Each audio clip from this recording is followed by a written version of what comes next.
Recevez par avance les excuses pour le retard avec lequel nous allons reprendre. Ça n'est pas de notre fait. C'est la responsabilité de la personne qui a fait qu'il y a encore du café ce matin à la pause. Hier, les gens venaient spontanément avant l'heure parce qu'il n'y avait plus de café, donc il n'y avait plus de raison de traîner du côté de l'entrée. Là maintenant, comme il y a café à satiété et des viennoiseries, on ne peut savoir où les ranger, évidemment, ça traîne. Il y a des gens qui ont encore du pain au chocolat coincé entre les dents. Je ne désigne personne, mais nous savons tous de qui il ressort. Alors, le ballet des personnalités reprend. Les conciliabules lancés dans le hall se poursuivent dans notre auditorium. Je rappelle, pour toutes fins utiles, qu'à l'heure où je vous parle, la ministre est toujours annoncée aujourd'hui à 14h15 pour une allocution solennelle. Voilà.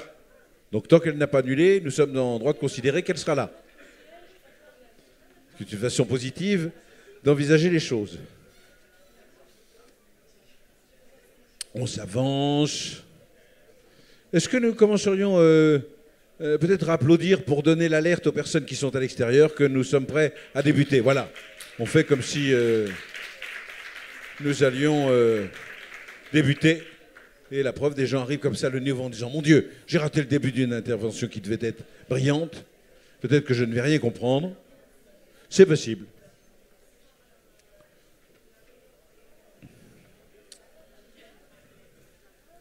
Voilà. Est-ce que, pendant que j'y pense, est-ce que vous avez eu soin de remettre vos téléphones portatifs sur une position discrète, hein, pour ne pas... Voilà. Sauf si vraiment vous détestez Angélique, auquel cas je vous engage non seulement à laisser vos téléphones portatifs branchés, mais à demander à des amis de vous appeler pendant son intervention qui va suivre. C'est une façon de préciser que ce sera Angélique qui prendra la parole.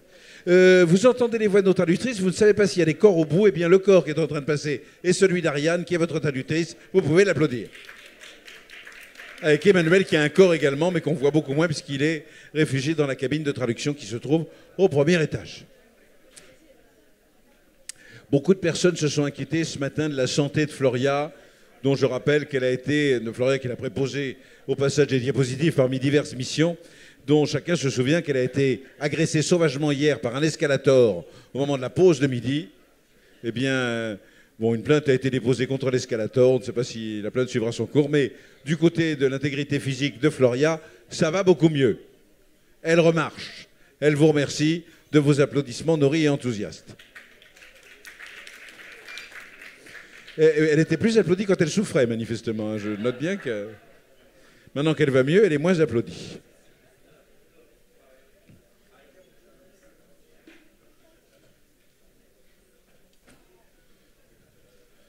Eh bien, on vous attendait. Mais vous, où est-ce que vous étiez? Je vais finir par vous demander un mot d'excuse. Hein. Bien. Est-ce que nous sommes prêts à reprendre? Je vous remercie de votre enthousiasme. Ça fait chaud au cœur. Vraiment, je sens que l'oratrice qui s'avance maintenant est contente d'être présente ce matin. Voyez. Depuis la nuit des temps, les civilisations s'interrogent. Les hommes, l'humanité se demande quelle responsabilité individuelle et collective pour soutenir la citoyenneté à tout âge dans le cadre du vieillir ensemble. Eh bien, les philosophes ont planché sur la question, les théologiens se sont interrogés. Eh bien, ça ne servait à rien, une seule personne a la réponse. Et cette personne s'avance maintenant. Il s'agit d'Angélique Giacomini, qui est cette jeune beauté de 22 ans, qui est déléguée générale adjointe, responsable de la prospective au réseau. Merci Calixte, ça me met très à l'aise pour débuter cette intervention. Vous seriez beaucoup plus à l'aise s'il y avait plus d'applaudissements et d'enthousiasme. Je le comprends. C'est certain. Merci beaucoup. Dans quelle langue allez-vous faire votre intervention? Je vais tester le français. Très bien. Ça tombe bien, nous avons des traductrices qui sont préposées. Et nous avons... alors, il était prévu au départ que vous ayez 30 minutes de parole. Malheureusement, comme le délégué général, votre supérieur hiérarchique, a pris ses aises ce matin et qu'il a parlé pendant 20 minutes, je rabote votre temps de parole à 20 minutes. Voilà. Et voilà. Vous n'aurez à vous plaindre que de près. Pierre-Olivier, voilà, le responsable est là. Ce sera parfait. Angélique, une nouvelle salve d'applaudissements vous accompagne. Merci beaucoup. Alors, bonjour à toutes et à tous. Alors, en introduction de la table ronde passionnante qui nous attend juste après, qui va porter sur les droits, l'égalité et l'inclusion, je souhaitais vous proposer de faire un petit point sur le sujet de l'agisme et sur la manière dont le programme Amis des aînés était un moyen d'agir sur cette thématique. Je souhaitais aussi mettre en lumière le fait que ces stéréotypes liés à l'âge peuvent mener à des discriminations qui ont des conséquences sur la manière dont on élabore les politiques publiques, sur les décisions qui sont prises et sur les actions locales.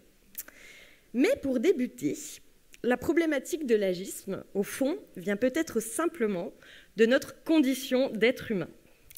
Car oui, pour affronter la grande complexité du monde, l'être humain fait face à une exigence d'économie cognitive. Et cet effort de simplification est rendu possible par la catégorisation sociale de notre environnement, donc par la construction de représentations ou encore de stéréotypes qui sont en grande partie le fruit de ce que notre entourage, la famille, la société, les médias et le monde dans lequel on évolue suggèrent, insinuent, dit depuis notre plus tendre enfance. Et donc découlent de cela des images souvent simplificatrices, rigides et donc erronées, et quelquefois, régulièrement, voire souvent, elles peuvent guider nos actions et nous mener à la discrimination. Ces images, ces représentations, ces stéréotypes se construisent dès notre plus jeune âge. Et pour vous le montrer, je souhaitais partager avec vous les résultats d'une recherche canadienne réalisée en 2009 par Kongsi et Nicolas Dys. Et j'en profite d'ailleurs pour remercier Annie de Vivi, qui, un beau jour, il y a quelques années, dans la belle ville de Pau, m'a parlé de ce travail de recherche passionnant.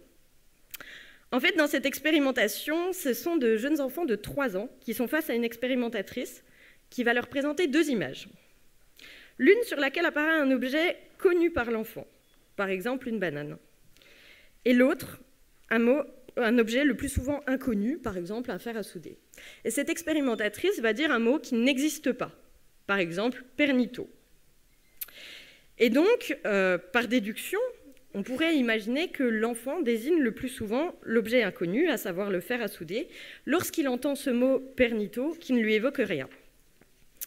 Et en fait, les résultats de la recherche montrent que le comportement de l'enfant va être différent selon l'âge de l'expérimentatrice. C'est-à-dire que lorsque l'expérimentatrice est jeune, l'enfant va effectivement montrer quasiment à chaque fois le fer à souder, mais lorsque cette expérimentatrice est âgée, l'enfant montre significativement plus souvent la banane. Et cette attitude différente suggère, selon les auteurs, que l'enfant remet en quelque sorte en question la compétence et les capacités langagières de la personne âgée. Petit bémol intéressant néanmoins, qui est porteur d'espoir et qui peut d'ailleurs être envisagé comme une piste d'action, je crois. Lorsque les enfants qui participent à l'enquête sont des enfants qui ont des contacts réguliers avec des personnes âgées, ces résultats ne sont plus les mêmes et leur comportement ne varie plus avec l'âge de l'expérimentatrice. Et quand on parle de contacts plus fréquents, on parle d'au moins 1 fois par semaine. Cette enquête nous montre que les stéréotypes négatifs liés à l'âge influencent nos attitudes par rapport aux personnes âgées, et ce, de façon le plus souvent non consciente. En entendant le mot inconnu, lorsqu'il est prononcé par une personne qui porte les traits physiques d'une personne âgée, l'enfant se dit qu'elle a du mal à le prononcer, qu'elle s'est peut-être trompée ou autre. Donc ce présupposé d'incapacité, déjà, dès l'âge de 3 ans. Et ce présupposé d'incapacité se poursuit tout au long de la vie et peut être observé, par exemple, au travers d'attitudes pseudo-positives.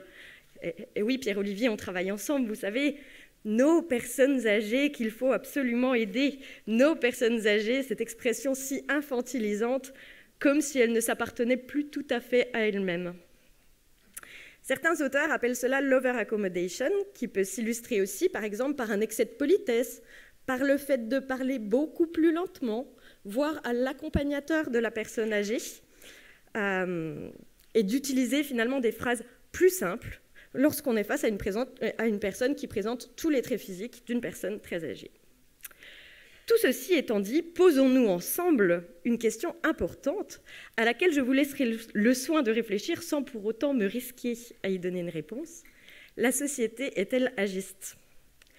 Est-ce que, finalement, en tant qu'humain, chacun d'entre nous porterait en lui une forme d'agisme, véhiculée dès le plus jeune âge par la société dans laquelle nous vivons?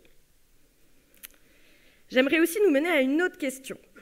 Pourquoi, dans nos représentations sociales collectives, avons-nous tellement de difficultés à faire valoir que les aînés constituent un groupe extrêmement hétérogène et aussi une ressource pour notre société et pour nos territoires?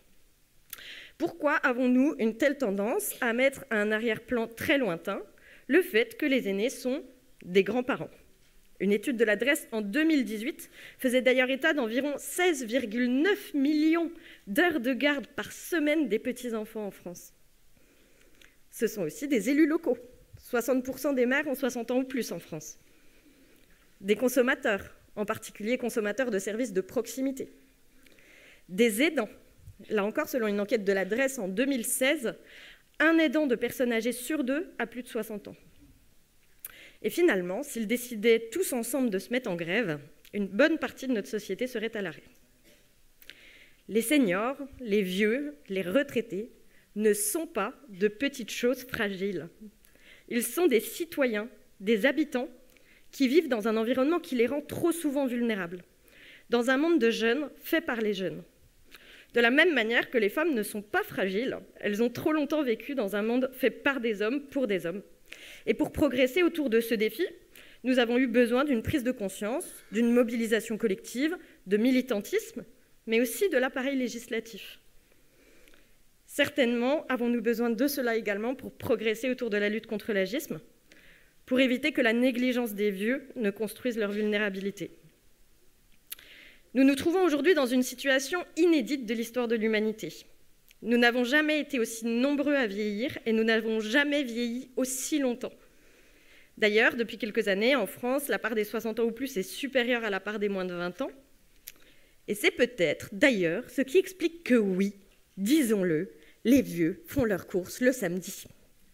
Non seulement parce qu'ils en ont le droit, parce que certains sont bien occupés la semaine, que pour d'autres, c'est l'occasion de rompre leur isolement en croisant d'autres générations, mais aussi et surtout, comme Pierre-Olivier l'explique très régulièrement, les vieux sont de plus en plus nombreux et représentent une part importante dans notre société. Et on les croise donc partout, tout le temps. Y compris au supermarché le samedi pour certains et les autres jours de la semaine pour d'autres. Et j'ai envie de vous dire, pourvu que ça dure. Car il serait assez étrange qu'on crée des créneaux dédiés pour être bien certain de ne plus se croiser et finalement de ne plus vivre ensemble. Autre élément marquant, en France, d'après les projections, un enfant sur 2 né après l'an 2000 deviendrait centenaire. Ce cap des 100 ans, qui vaut aujourd'hui encore régulièrement le passage du maire du village pour apporter le plus souvent un bouquet de fleurs aux grands résistants de l'âge, serait donc en train de devenir, d'une certaine manière, une banalité. Donc une chose est sûre, soit nous nous mettons à réfléchir ensemble sur une actualisation de nos représentations, soit le métier de fleuriste a de beaux jours devant lui. Aussi, en moyenne, et c'est une moyenne, en France, au moment du départ à la retraite, plus de 20 ans d'espérance de vie nous attendent encore. Réfléchissons là encore, chacun à nos 20 dernières années. Que de choses à faire, à apprendre, à découvrir, que d'épreuves à traverser, d'aventures sociétales à vivre ensemble. Pensons à Jeanne Calment, 122 ans de vie. Que de temps potentiellement devant nous, que de temps à investir. La révolution de la longévité est en cours. C'est un enjeu individuel et collectif que de trouver des manières de l'accompagner et de l'investir. J'aimerais désormais vous dire ce qu'on observe du point de vue du réseau francophone des Villes Amies des Aînés, de la manière dont ce programme Villes Amies des Aînés, initié par l'OMS, aide à transformer le regard qui est porté sur l'avancée en âge, sur la longévité et sur les vieux. Premièrement, lutter contre l'agisme dans les Villes Amies des Aînés, c'est impliquer les habitants âgés. Ce doit être la première préoccupation des autorités locales.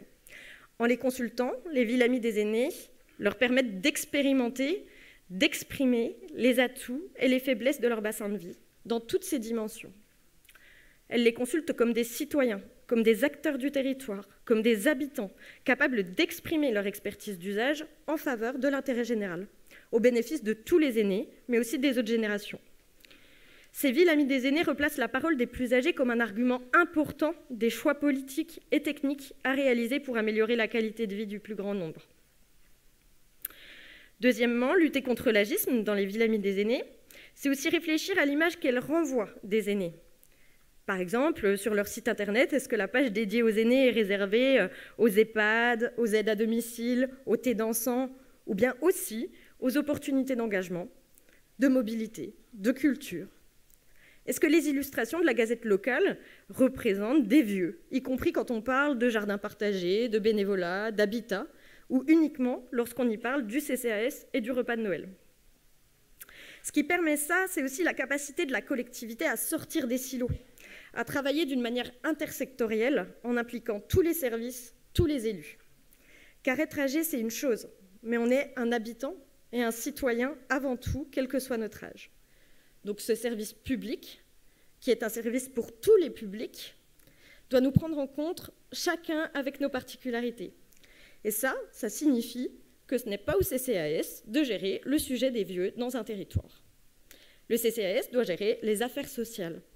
Quand il s'agit de parler habitat, mobilité, culture, citoyenneté, c'est chacun de ces services, chacun de ces élus qui doit s'impliquer et se demander quelle part représentent les vieux parmi les habitants auxquels ils s'adressent, mais aussi se demander s'ils les écoutent, s'ils prennent en compte leurs particularités, leur rythme, leur vécu générationnel. Troisièmement, lutter contre l'agisme dans les villes amies des aînés, c'est aussi combattre les repères d'un autre temps. Des repères bien ancrés dans nos manières de réfléchir, qu'il est difficile de remettre en question. De la même manière qu'avec l'histoire du bouquet de fleurs pour les centenaires. Par exemple, pourquoi continuer à considérer que les festivals de musique seraient réservés aux plus jeunes, alors que Mick Jagger a 80 ans, alors que, comme le dit Luc Broussy, ceux qui avaient 20 ans en mai 68 en ont désormais plus de 70. Et je ne parle pas seulement d'amener un petit groupe de résidents d'EHPAD au festival, même si ça peut être un très chouette projet. Je demande si ces lieux sont conviviaux, sont bienveillants à l'égard des citoyens qui ont 70 ans. Pourquoi ne pas penser à des navettes qui seraient moins bondées, à des possibilités de s'asseoir sur les sites, ailleurs que par terre ou sur des bancs trop bas? Parce qu'on considère que les festivals ne sont pas, a priori, la place des vieux. On les assigne finalement à une place qu'on suppose être la leur, sans leur donner l'opportunité de choisir. Il y a aussi un effort important qui doit se poursuivre dans les distinctions entre vieillissement et handicap. Même si, quelquefois, ce qui va être fait pour l'un peut aider l'autre, trop souvent encore, ces deux publics sont réunis, voire confondus. Alors que les vécus, les usages et les solutions à leur apporter peuvent être différentes. Transformer cela en nommant des élus à la longévité, à l'avancée en âge, aux villes amies des aînés, et comme c'est le cas d'ailleurs dans certains territoires aujourd'hui, c'est aussi changer l'image des aînés, mais c'est aussi changer le contenu des délégations et les projets à construire ensemble. Allons au-delà des politiques d'autonomie, allons vers des politiques de l'âge, vers des politiques de la longévité. Bref, nous vivons une réelle révolution. Au même titre que les transitions écologiques et numériques, la transition démographique vient transformer notre société. Nous pouvons la voir comme un poids, comme quelque chose que nous subissons, ou bien comme un levier de développement et une incroyable chance individuelle et collective. Nous avons en tout cas une immense opportunité face à cette situation inédite, c'est celle d'inventer de nouvelles solutions, de construire ensemble une société intergénérationnelle dans laquelle chacun trouve sa place, dans la considération mutuelle. Et pour ça, notre responsabilité est grande, individuellement et collectivement. D'ailleurs, une étude de Lévy qui a été menée en 2007 montre que les personnes qui font preuve d'agisme, qui ont une vision négative du vieillissement et des vieux, vivent moins longtemps que les autres, 7 ans et demi en moyenne. Car à force de considérer que le vieillissement est un problème en soi, ils s'impliquent moins en termes de prévention, ils développent plus souvent des maladies cardiovasculaires et ont un déclin cognitif plus marqué. Donc vous voyez, l'agisme tue. Je conclurai en disant que ce combat pour la place des vieux et la lutte contre l'agisme, si on ne le mène pas par altruisme, poussé par une volonté profonde d'une plus grande égalité et humanité, faisons-le donc par égoïsme, car les vieux de demain, je l'espère, ce sera nous.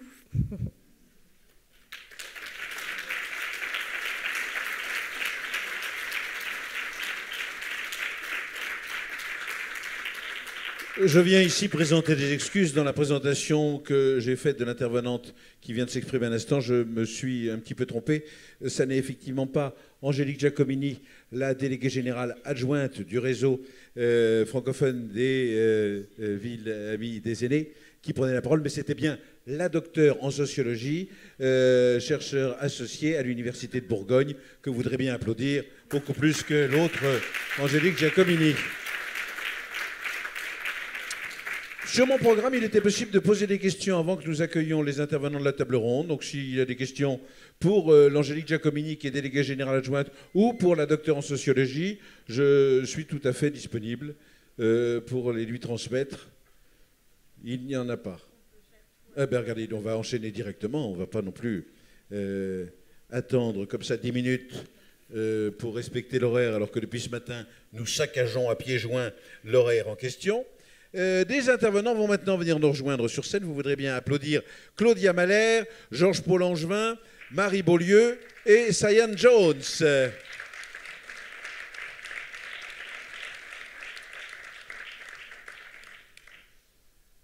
Une entrée à la fois brillante, discrète, élégante. Par ici, Madame la Ministre.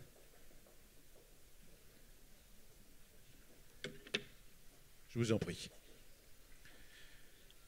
Alors, comme toujours, hein, je vais rappeler le principe général qui préside aux prises de parole ici. Un huissier de justice tire au sort les noms de ceux qui vont prendre la parole et dans quel ordre ils prendront la parole et quel sera le temps de parole qui leur sera imparti. Ce sera donc pour cette table ronde 8 minutes par personne et la première personne qui va prendre la parole sera Claudia Mahler, que vous pouvez applaudir, parce que là, sinon c'est un peu sec. Ça ne donne pas envie de se lever et de venir parler. Claudia Mahler est experte indépendante des Nations Unies chargée de promouvoir l'exercice par les personnes âgées de tous les droits de l'homme.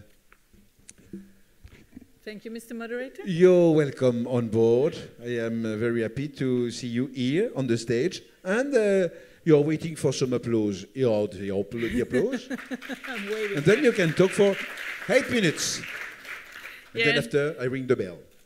Wonderful. So I start without my 8 minutes. So I first want to thank you, and I really apologize that I missed the most important event yesterday evening.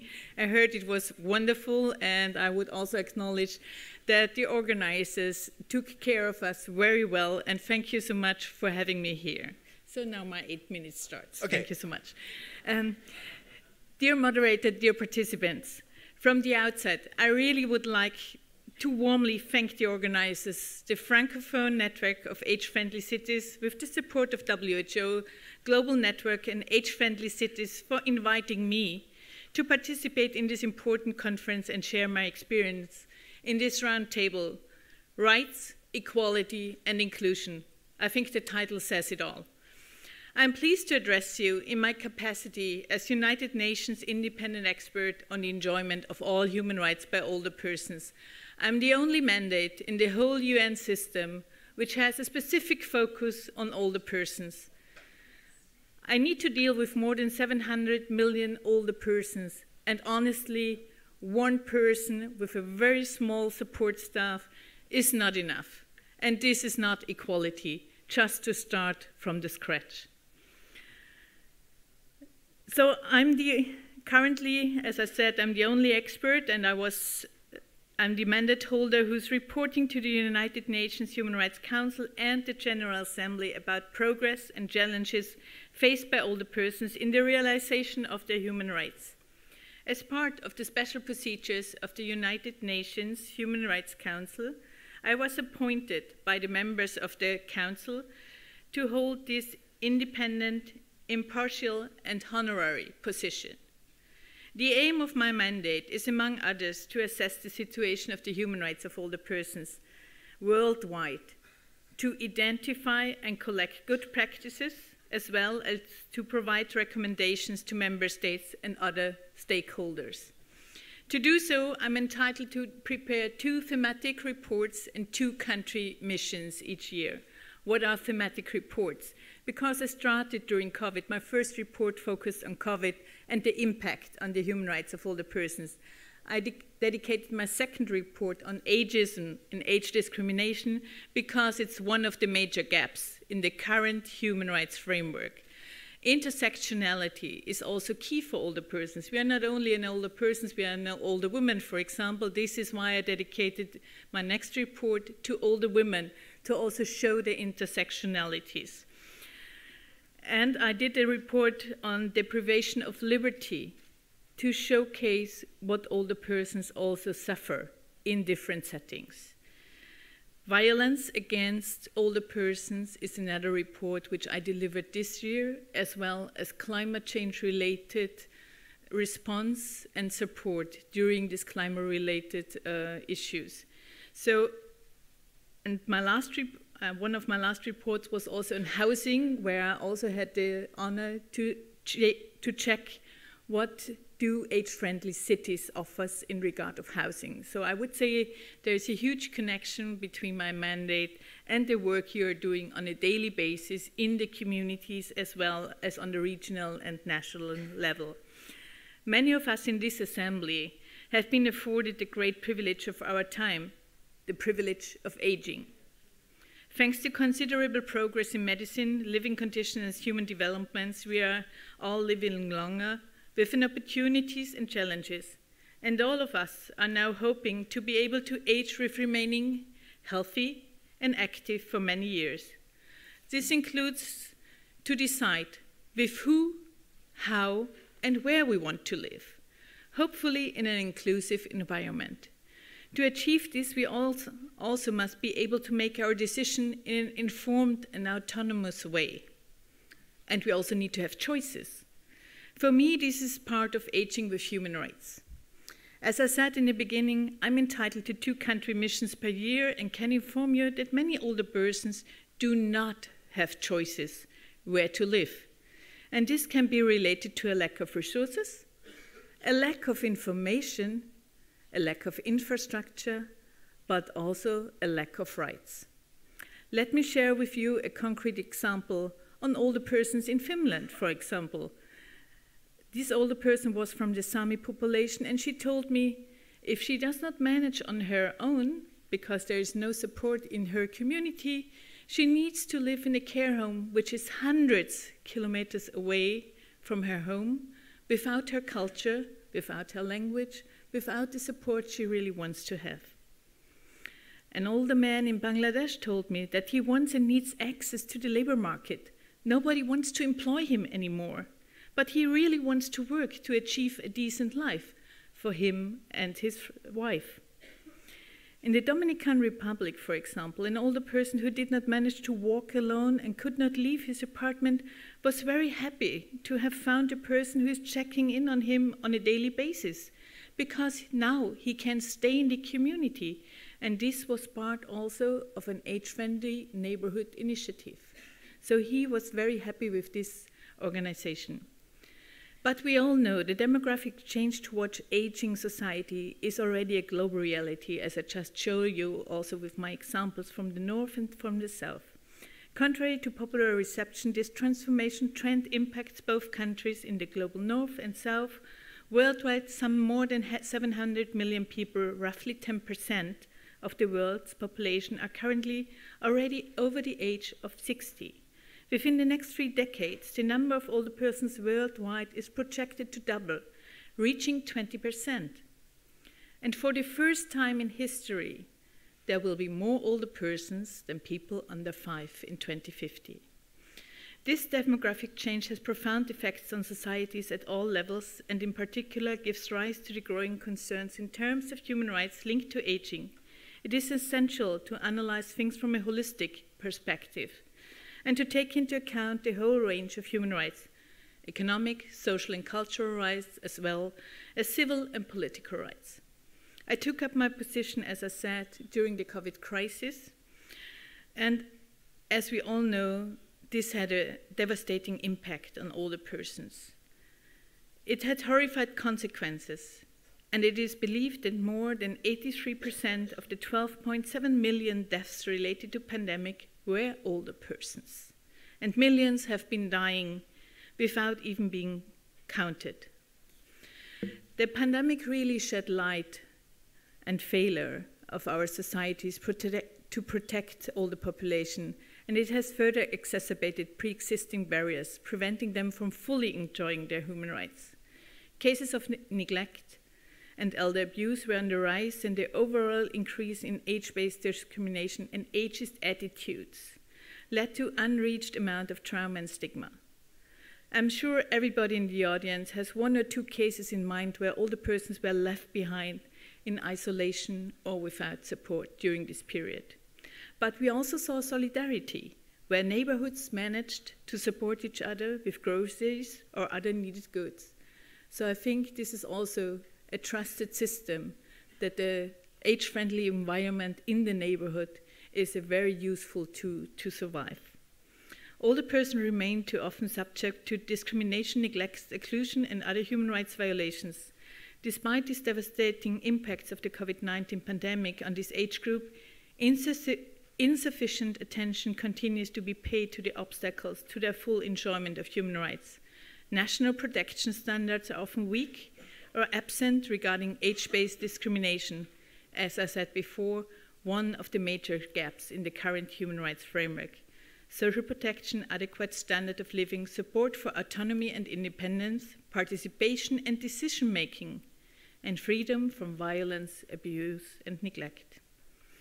In addition to the COVID pandemic and other new challenges have emerged, such as climate change and digital transformation, and their considerable impact on human rights, including those of older persons. We already heard a lot about climate change as well as digital divide, but I also think personally that age-friendly cities would be part of a solution, but we also need to have a solid framework. In regard of digital transformation and digital divide, I believe in sharing good practices and give older persons a high amount of support, but we also need to be open-minded and find ways for analog services as well. I'm sure you all have examples where you helped an older relative to get services or set up the smartphone or tablet in your private capacity, because there were no focal points available to get support for the older persons. This also needs to be changed. But I also want to share two good practices which I learned.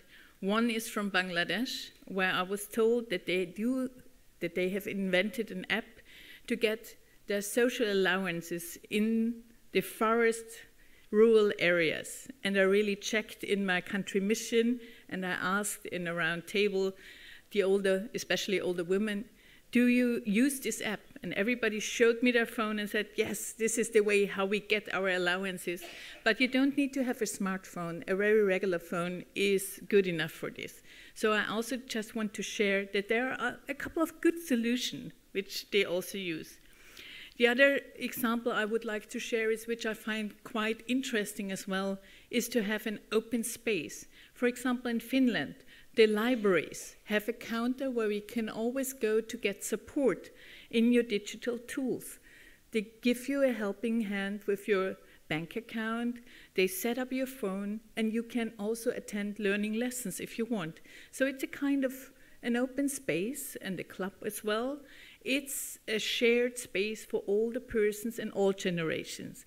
And I also came across in the digital part about a lot of intergenerational programs, younger people helping older ones, but also the other way around.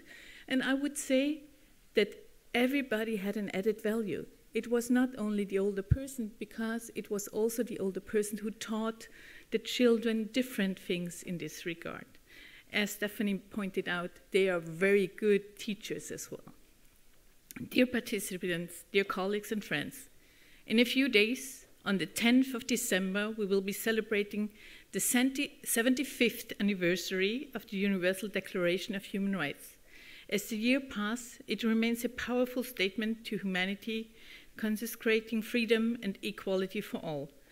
The human rights of older persons are naturally included within the fundamental principles laid out by the Universal Declaration of Human Rights. Despite its existence, older persons remain largely invisible in international human rights law due to the lack of recognition of ageism and of an explicit prohibition of age-based discrimination, as I said before. Among United Nations treaties, only 2 of the core human rights treaties contain explicit reference to age. The adoption of the Madrid International Plan of Action on Aging in 2002 was an important step towards more equality in old age around the globe. However, it is not a human rights instrument and it's not binding. It has also shown its limitations, as well as the current human rights framework. Much remains to be done. And what I also would like to add here, if we would have a human rights framework, this would last longer than the regular governments in a country, just to add to the discussion we had before.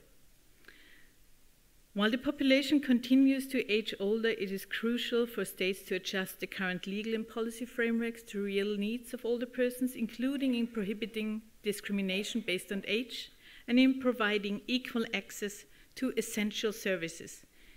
Intersectionality must also be taken into consideration as other factors such as gender and disability, along with other grounds of discrimination, have considerable impact on the enjoyment of the older person's rights.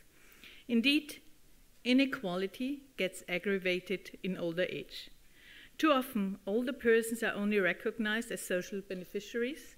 This perception must be changed to ensure that older persons are recognized as rights holders. Their voices and experience should not be ignored. They should be integrated in a human rights-based approach to the issues faced. It will also increase their human rights protection. As older persons are the most heterogeneous group of the population, a specific age limit will not serve the purpose of a definition who might be part of the people in older age. Aging is a social construct. The translation of all these measures into a comprehensive international legally binding treaty would contribute to give states guidance to better implement existing and fragmented international norms, as well as address normative gaps in the protection of the human rights of older persons. It will lead to a more inclusive and age-friendly society, as older persons have a lot to contribute to our societies, and we should never forget human rights do not vanish in older age, as well as the youth of today are the older persons of tomorrow. I thank you for your attention, and I look forward to our discussion and your questions. Thank you so much. Oui, thank you. Je suis ravi de savoir, après le propos préliminaire de Claudia Mahler, que l'on a entendu parler aux Nations Unies de la délicieuse soirée que nous avons passée sur le River Palace hier soir. J'espère qu'on n'a pas entendu parler de l'intervention du GIGN dans la chambre 421 de l'Hôtel Bleu du boulevard de Grenelle, à la suite d'une plainte pour lubricité, abus de boisson et tapage nocturne. Je ne reviendrai pas sur cette affaire. C'est maintenant un grand bonheur que d'accueillir à la tribune celle dont les Français se souviennent qu'elle a été ministre et qui est aujourd'hui adjointe à la défenseur des droits en charge de la lutte contre les discriminations et pour l'égalité. Voici Georges Paul Langevin, que nous applaudissons. Madame la ministre, vous avez 8 minutes et au bout d'1 minute, je viens vous sonner les cloches. Bonjour à toutes et à tous. Je suis effectivement très heureuse d'être ici pour partager avec vous concernant la situation de nos aînés. Le défenseur des droits est, comme vous le savez, une autorité administrative indépendante qui peut être saisie par tout un chacun qui estime qu'il y a eu une atteinte à ses droits. Et principalement pour ce qui concerne les services publics qui ne respecteraient pas correctement les droits des personnes âgées, mais aussi quand il y a des questions de discrimination parce que telle ou telle personne ne se comporte pas de la même manière avec quelqu'un parce qu'elle est âgée. Et nous avons aussi d'autres compétences, par exemple ce qui concerne la déontologie des forces de sécurité. Mais là, il faut reconnaître que pour les personnes âgées, c'est quand même un peu moins fréquent qu'ils soient tapés dans les manifestations. Il y a aussi ce qui concerne les enfants, les droits des enfants. Et il y a aussi une compétence concernant les lanceurs d'alerte, où là encore, on peut peut-être rencontrer des personnes âgées. Principalement, nous nous sommes intéressés à la situation sous l'angle justement des différences de traitement qui ne nous semblaient pas légitimes à l'égard des personnes âgées. Donc nous avons fait plusieurs études. une concernant les personnes âgées à domicile, une concernant les personnes âgées en EHPAD, et par ailleurs, dans telle ou telle recommandation que nous pouvons formuler, nous sommes amenés à voir s'il y a un traitement différencié à l'égard des personnes âgées qui ne serait pas légitime. Par exemple, quand vous prenez les prestations qui sont allouées en raison du handicap, eh bien, on s'aperçoit qu'avant 60 ans, vous êtes indemnisé à un certain niveau. Après 60 ans, vous êtes indemnisé beaucoup moins. Or, si vous voulez, le handicap n'a pas significativement changé parce qu'on a passé 60 ans. Et là, ça fait partie des distinctions dont nous disons qu'elles sont fondées sur des critères d'âge, et ce sont des critères qui ne sont pas légitimes, qui n'ont pas de sens par rapport à ce que la prestation est censée couvrir. S'agissant donc des démarches que doivent faire les personnes âgées, eh bien, il y a des évolutions de notre société qui les pénalisent plus particulièrement. Par exemple, le fait que de plus en plus, il y a dématérialisation des services publics, où il y a impossibilité de rencontrer un humain derrière un guichet pour pouvoir s'expliquer avec lui. On doit se débrouiller avec son ordinateur, avec son smartphone, etc. Alors déjà, les uns et les autres, nous avons un certain nombre de difficultés avec ça. Surtout, évidemment, vous avez des personnes qui sont illettrées, qui ont évidemment des difficultés à manœuvrer ça, mais les personnes âgées sont souvent moins à l'aise avec les outils numériques et sont moins à l'aise de devoir se débrouiller, dialoguer avec des gens qu'elles ne voient pas. Enfin, et cela, c'est une évolution générale, c'est une évolution qui pèse sur beaucoup de gens qui sont les moins à l'aise, les plus précaires, mais qui pèse aussi particulièrement sur les personnes âgées. Et nous disons qu'il faut faire attention à cette société qui est un peu une société déshumanisée que nous sommes en train de faire. S'agissant des personnes qui sont à domicile, par exemple, eh bien, elles ont beaucoup de mal aujourd'hui à faire un certain nombre de démarches. Il y a aussi des difficultés à avoir des prêts, donc à accéder à des services. Et là encore, nous sommes amenés à intervenir parce qu'on peut facilement vous refuser un prêt en disant, voilà, vous avez 60 ans, 65 ans, bon, et par conséquent, on estime qu'il est trop tard, vous auriez dû vous y prendre avant pour pouvoir préparer ce qu'il vous faut. Mais là encore, si on réfléchit, ce n'est pas parce que vous avez 60 ans que vous allez mourir dans les 5 ans ou dans les 10 ans. Donc là encore, c'est une barrière d'âge qui n'a aucune justification et on est obligé d'expliquer aux banques que, ce faisant, eh bien, elles pratiquent de la discrimination en raison de l'âge et que cela nous semble être tout à fait inadapté. Il faut dire aussi que, en fait, très souvent, les personnes âgées à qui ça arrive ne se plaignent pas parce qu'elles n'arrivent même pas à reconnaître qu'elles sont l'objet d'une discrimination. Et on a tous intégré ça en se disant, bon, ben voilà, à mon âge, au fond, c'est un peu normal qu'on ne me fasse plus de prêts. Or, si on réfléchit, on peut mourir à 50 ans, on peut mourir à 90. Par conséquent, le critère d'âge en soi n'est pas un critère qui soit un critère légitime. S'agissant maintenant des EHPAD. Alors, on a beaucoup parlé des EHPAD à l'occasion du livre qui a fait scandale un peu concernant Orpea. Mais nous avions fait un rapport avant, mais bien évidemment, nous n'avons pas la même puissance médiatique. Donc, ce que nous avions souligné, c'était un peu moins su. Mais la Défenseure, une fois que le livre de Christophe Castanet est sorti, évidemment, a été invité très souvent pour pouvoir redire que nous avions constaté d'une manière un peu scientifique ce que lui dénonçait. Et il est vrai qu'à la fois, on est très content que les EHPAD existent. On est très content parce que beaucoup de familles n'arrivent pas à faire face quand elles ont un parent qui est vulnérable et qui est en difficulté parce qu'il est trop âgé. Mais en même temps, dans les EHPAD, on voit qu'aujourd'hui, il y a des manières de traiter les personnes âgées qui ne sont pas acceptables. Ainsi, quand il y a eu les crises de Covid, vous savez que très souvent, pour essayer de protéger, au fond, les personnes âgées, on leur interdisait de sortir, on leur interdisait de recevoir des visites, y compris quand elles étaient gravement malades, y compris quand elles étaient en fin de vie. Et tout cela, ce sont des manières de traiter où ça a été parfois, ça partait de bons sentiments, c'était pour protéger les gens contre la maladie ou la mort, mais du coup, il y a beaucoup de gens qui sont morts tout seuls, sans avoir pu revoir un membre de leur famille. Et là, on se rend compte qu'il y a eu un excès, finalement, de protection et qu'on est allé au-delà de ce qu'il aurait fallu faire. Donc, on n'a pas respecté, au fond, les droits fondamentaux d'une personne âgée et d'une personne âgée, y compris en fin de vie. On n'a pas respecté ces droits fondamentaux que d'avoir des visites, que d'être accompagné par des gens de sa famille. Et ça, c'est évidemment quelque chose qui est, me semble-t-il, inacceptable. Dans la vie quotidienne des EHPAD, vous avez aussi une organisation de la vie qui est davantage motivée par des raisons d'organisation, d'économie, de ce qui est pratique pour le personnel, que pour la personne âgée elle-même. Et c'est ainsi qu'on vous fait déjeuner à 11h30, alors que toute votre vie, vous avez mangé plutôt à 13h30. On vous fait dîner à 18h, ce qui ne vous était jamais arrivé auparavant. Très souvent, vous avez des personnes âgées qui sont dans le lit, à peu près ne sont pas levés parce qu'il n'y a pas assez de personnel. Et je pense que vous avez même des personnes âgées à qui on met des couches par principe, même si elles ne sont pas incontinentes. Et dans tous ces cas-là, on se rend compte qu'on traite au fond les gens après un certain âge d'une manière qui n'est pas digne, qui ne respecte pas leur dignité, de la même manière que leur donner la douche sans fermer la porte, ainsi de suite.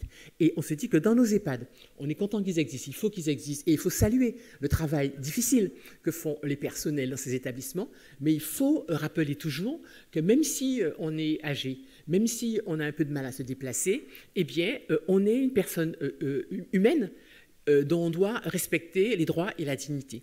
Et il faut, quel que soit l'endroit, que ce soit chez la personne, que ce soit dans un EHPAD, il faut toujours penser à cette nécessité de respecter la dignité des gens, son droit d'organiser sa journée comme elle veut et son droit de sortir si à un moment donné elle a envie de sortir. Et là-dessus, il ne faut pas retourner les choses.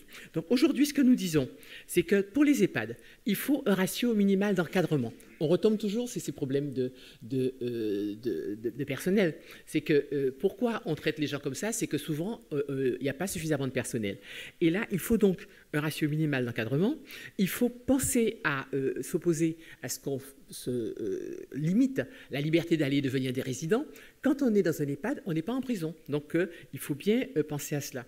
Il faut qu'il y ait la politique nationale de contrôle soit davantage respectée. Et enfin, il faut restaurer une confiance entre les résidents et les proches surtout et la famille. Donc, par ailleurs, nous pensons aussi qu'il faut réfléchir à former le personnel à une forme de bienveillance. Parce que c'est ça qui nous permettra de lutter contre la maltraitance. Et surtout, nous voudrions que la loi grand âge, qui pour l'instant a été manifestement enterrée, on puisse la reprendre et y travailler. C'est quand même extraordinaire. Nous avons aujourd'hui, on a discuté à l'Assemblée d'une proposition de loi sur le vieillissement et dans lequel il a fallu intégrer en quelque sorte expressément le fait qu'on allait voter cette loi sur le grand âge. C'est quand même curieux de se dire qu'il faut que le Parlement acte et le fait qu'il a besoin et qu'il faut le saisir d'une loi dont on parle depuis de longues années. Donc voilà, simplement pour vous dire que nous, en tant que défenseurs des droits, nous pouvons souvent aider à régler un problème qui se pose à une personne âgée. Nous pouvons, sinon, si on n'a pas pu le régler sur le moment, on peut faire en sorte que le comportement qui a été respecté, qui a été observé, soit déclaré discriminatoire ou inacceptable. Et là-dessus, nous pouvons intervenir donc, à l'appui de ce que peut dire une famille, par exemple. On peut intervenir devant un tribunal pour pouvoir appuyer les propos d'une victime. Donc, dans tout cela, si vous voulez, et par ailleurs, évidemment, dans les études qu'on fait, on peut arriver à sensibiliser à tel ou tel sujet. Donc voilà, je ne serai pas plus longue parce que je pense que le temps est écoulé. Mais en tout cas, sachez qu'on est là, qu'on est avec les personnes qui ont besoin de faire respecter leurs droits, y compris quand elles sont très âgées. Merci Madame la Ministre pour cette intervention. L'on a beaucoup prononcé à cette tribune depuis 24 heures le nom de Marie Beaulieu, au point que certaines personnes s'imaginent que c'est une légende urbaine, une construction intellectuelle, et qu'elle n'a pas d'existence corporelle. Nous allons démontrer le contraire. C'est un être de chair et de sang qui s'avance maintenant à la tribune. Marie Beaulieu, dont je rappelle qu'elle est professeure retraitée et associée de l'école de service social de l'Université de Sherbrooke, chercheur associé à la chaire de recherche sur la maltraitance envers les personnes âgées et chercheur affilié au Centre de recherche sur le vieillissement, CIU-SSS, ESTRI, CHUS. Je ne comprends pas la moitié des mots que je viens de prononcer, mais qu'importe, vous pouvez l'applaudir. Par contre, vous voudrez bien me présenter une pièce d'identité pour assurer que vous êtes vraiment Marie Beaulieu, la vraie. Je ferai ça tout à l'heure, avec Merci. plaisir. Alors, bonjour, merci à tous de me recevoir. Merci au réseau francophone de m'avoir invité. Mon point de vue sera celui d'une chercheure qui s'inscrit dans une perspective de recherche sociale et au service du public. En fait, je m'inspire beaucoup des travaux de l'Américain Burroughs, qui, en 2004, a parlé du chercheur public, qui est ce chercheur universitaire qui se met en dialogue avec des auteurs hors du monde académique et qui s'engage dans des débats politiques, dans de l'activisme, dans des mouvements sociaux et aussi dans la société civile. En fait, depuis 1987, je porte une cause qui m'est chère, qui est celle de la lutte contre la maltraitance envers les personnes aînées et l'inclusion des personnes aînées au sein des sociétés, notamment par la reconnaissance de leurs droits. Et je reviendrai tout à l'heure avec des propos en écho à ceux de Mme Claudia Mahler. Pourquoi la maltraitance? Parce que selon des données publiées par l'Organisation mondiale de la santé qui ont fait une méta-analyse des données disponibles à travers le monde, chaque année, une personne âgée sur 6 subit de la violence ou de la négligence.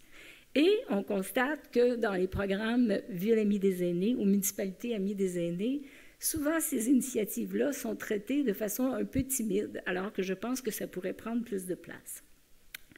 Je vais vous parler spécifiquement du Québec. Pourquoi du Québec et non du Canada? C'est que les compétences dans un pays comme le mien, qui est une confédération, sont très différentes entre le central, donc le Canada, et le pouvoir des provinces. En matière de lutte contre la maltraitance, au Canada, on va s'occuper majoritairement de prévention, d'une définition stratégique qui a d'ailleurs été adoptée il y a quelques semaines seulement, et on va aussi s'occuper de la révision du droit criminel qui est appliqué pour l'ensemble des provinces et territoires. Par contre, dans les 10 provinces et 3 territoires, il y aura de larges différences au niveau de la dispensation des services, et la question de la lutte contre la maltraitance relève régulièrement du ministère de la Santé et des Services sociaux. Autre chose importante à vous dire, c'est que contrairement à l'Europe, les pouvoirs municipaux en matière de services sociaux sont assez limités chez nous. C'est plutôt des politiques provinciales dans lesquelles on va s'assurer qu'il y a des services accessibles pour l'ensemble des citoyens, peu importe la ville ou la municipalité dans laquelle ils vivent. Donc, mon commentaire va s'appuyer sur 3 politiques gouvernementales, en fait 3 plans d'action successifs en matière de lutte contre la maltraitance, une loi et aussi un document plus spécifique qui montre qu'on peut lier la lutte contre la maltraitance avec des initiatives de municipalités amies des aînés. Et ce sont tous des documents auxquels j'ai eu le plaisir de contribuer dans ma posture de chercheur public.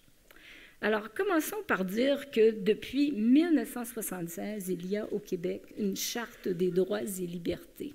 Et que dès son écriture, donc il y a quasi 50 ans, un droit spécifique avait été inscrit qui était la protection contre l'exploitation des personnes âgées et des personnes handicapées.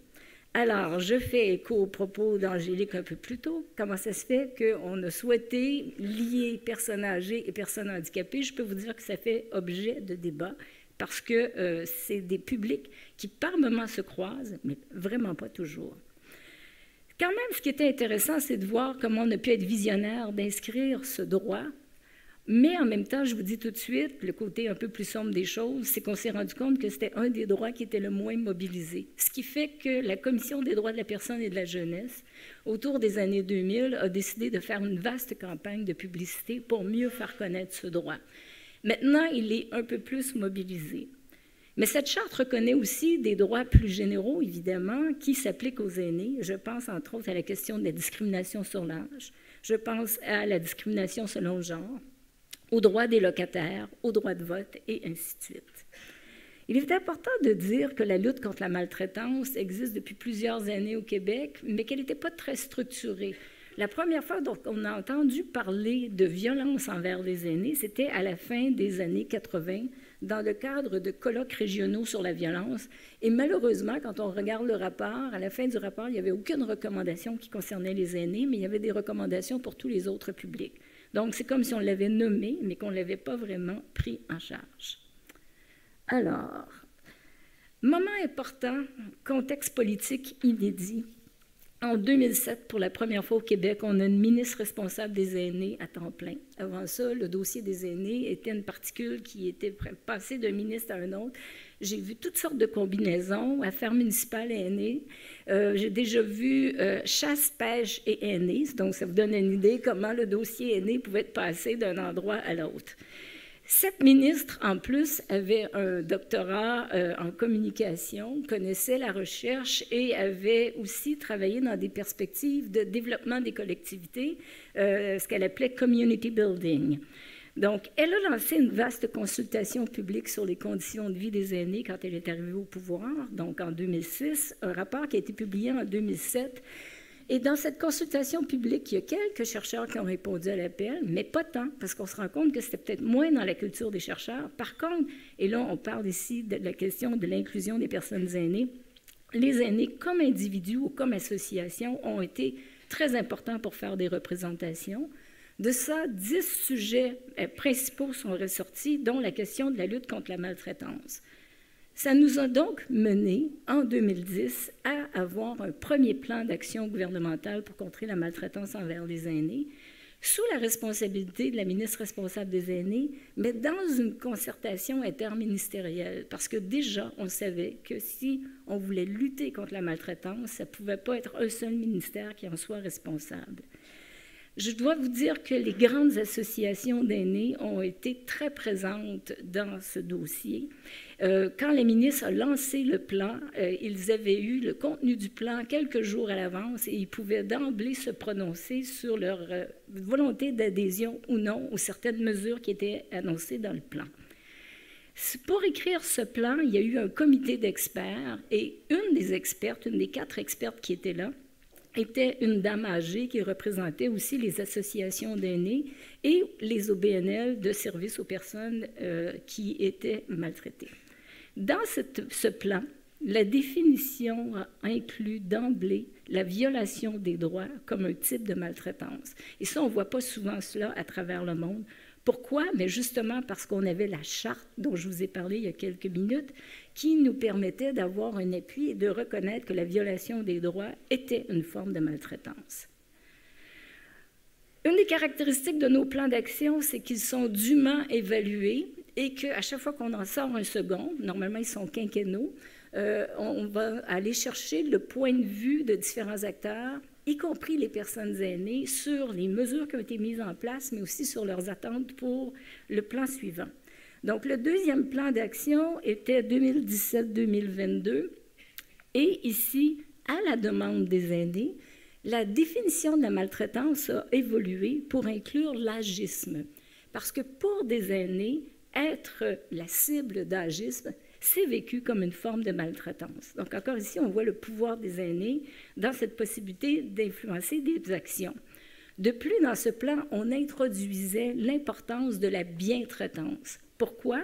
Parce qu'on s'est rendu compte que lutter contre un problème, c'était très bien, mais de faire la promotion de quelque chose de positif avait aussi beaucoup de force.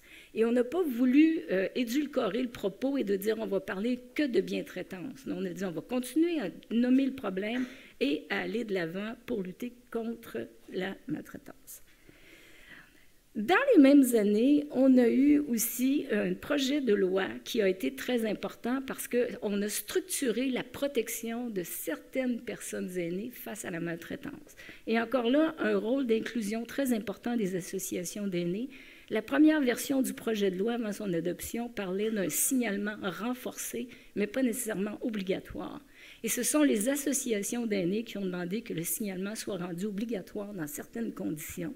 En particulier, quand les personnes âgées étaient en milieu d'hébergement, l'équivalent de vos EHPAD, ou encore qu'ils étaient sous régime de protection, que ce soit tutelle ou curatelle. Cette loi-là a été révisée à nouveau en 2022 et dans lequel on a aussi choisi d'introduire des pénalités à défaut de signaler. Donc, quand quelqu'un est témoin de maltraitance et qu'il ne signale pas, ben, il peut y avoir des conséquences juridiques. Le troisième plan d'action est quand même tout frais, juin 2022. Et encore une fois, ici, on se rend compte que la violation des droits est un enjeu qui est transversal. Et quand on travaille en violation des droits, je pense que vous l'avez bien compris, on va travailler dans le renforcement du pouvoir d'agir. Donc, on est moins dans la logique d'aînés à protéger, bien qu'il y en ait certains, mais beaucoup plus dans le renforcement du pouvoir d'agir. Alors, j'arrive près de ma conclusion pour essayer de respecter mon 8 minutes. Je suis très vigilant. Merci. J'en doutais même pas. Il y a eu aussi quelque chose de fort agréable qui nous a été proposé il y a quelques années. Ça a été publié en 2022. Ça a été de joindre les efforts de la chaire de recherche sur la maltraitance envers les personnes aînées, dont j'étais la titulaire, avec les travaux de l'équipe MADA-VADA Québec, qui était sous la direction de Suzanne Garon, que vous avez entendu hier. Et ça a été de se dire, bien que les municipalités n'aient pas beaucoup de pouvoir en matière de lutte contre la maltraitance, elles ont quand même de l'intérêt. Pourquoi je vous dis ça? C'est qu'il y a eu une analyse des plans d'action de plusieurs municipalités qui a été faite et on s'est rendu compte que les municipalités étaient particulièrement présentes dans des activités de prévention, de sensibilisation. Et je prends comme exemple la journée du 15 juin, qui est la journée internationale de la lutte contre la maltraitance envers les aînés, où très souvent, il y avait une activité à la mairie, donc on se rendait compte qu'il y avait une volonté d'en parler. Donc, par contre, les municipalités disaient qu'ils ne connaissaient pas très bien la problématique, qu'ils ne voyaient pas non plus à quels endroits ils pouvaient contribuer.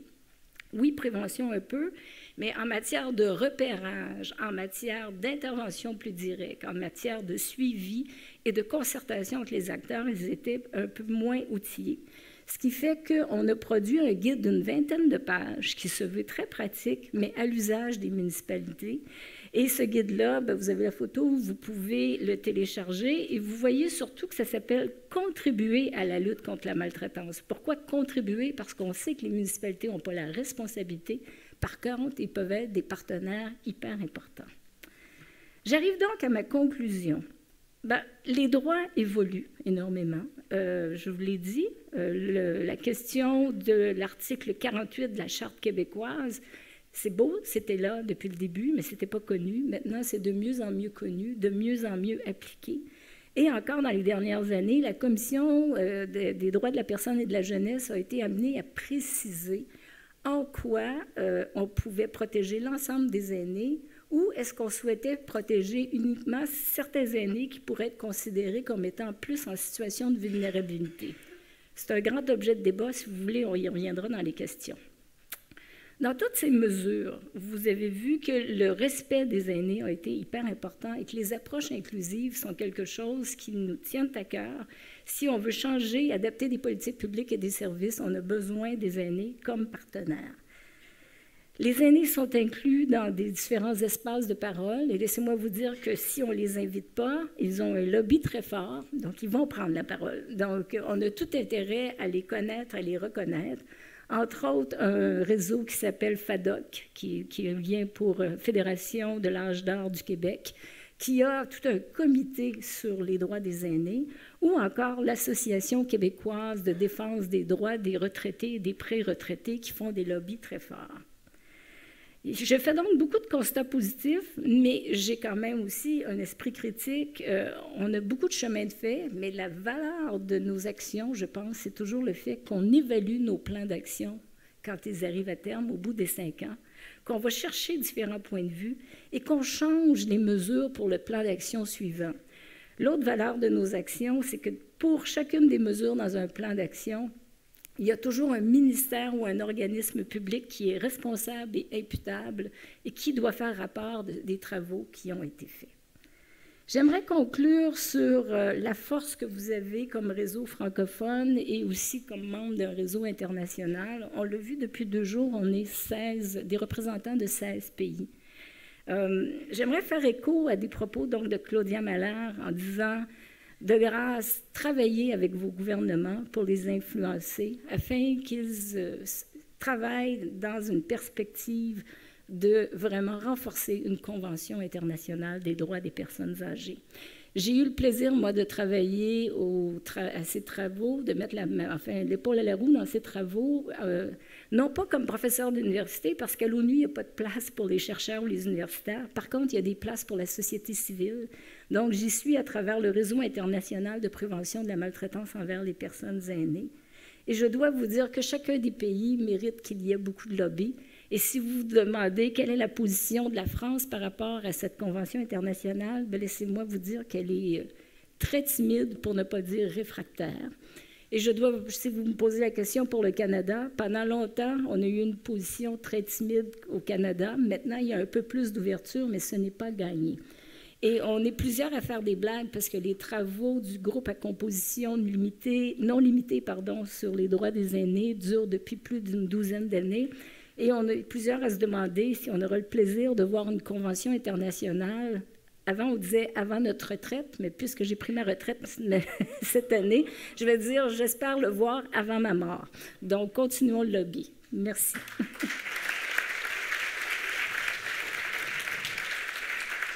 Merci infiniment, Marie Beaulieu.